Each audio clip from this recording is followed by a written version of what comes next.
نهێنی ڕادەستکردنی بیرەنەوتەکانی گەرمیان بە حەشدی شەعبی چییە؟ فەرماندەباڵەکان و بەرپرسی میحوەر بێئاگا بوون لە هاتنی 3000 سەربازی حەشد.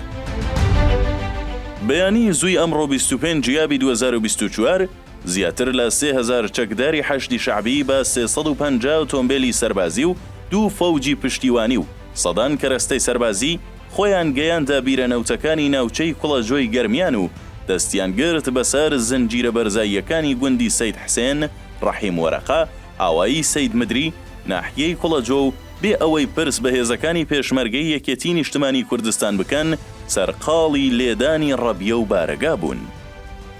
جوڵەی هێزەکانی حەشد بۆ ئەو ناوچانە بەبێ ئاگاداری حکومەتی هەرێم و پێشمەرگە پەیامێکی نوێیە، بەو پێیە ئەو ناوچەیە بە هاوبەشی بەڕێوە دەبرێت و ناوچەی هاوبەشی ئەمنیە.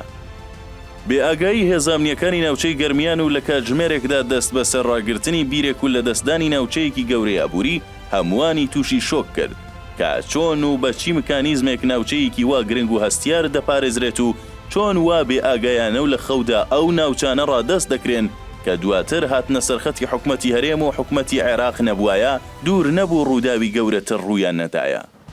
بە درێژایی 356 کیلۆمتر لە گەرمیاندا ناوچەی ئەمنی هاوبەش هەیە کە هەردوو سوپای عێراق و پێشمەرگە بەڕێوەی دەبن و مەلەفەکە لە دەستی ئەواندایە. ئەوە بۆ یەکەمین جارە کە هێزەکانی حەشد دەگەنە ناوچەکە و بێ پرس و ئاگاداری دەست بەسەر کێڵگەکانی ناوچەکەدا دەگرن. لە هەمووی سەرنجڕاکێشتر بێ ئاگایی فەرماندەباڵەکان و بەرپرسی میحوەر بوو لە جوڵەکانی هێزەکەی حەشد، تەنانەت تا ڕۆژبوونەوە و چوونە سەرکار و دەوام.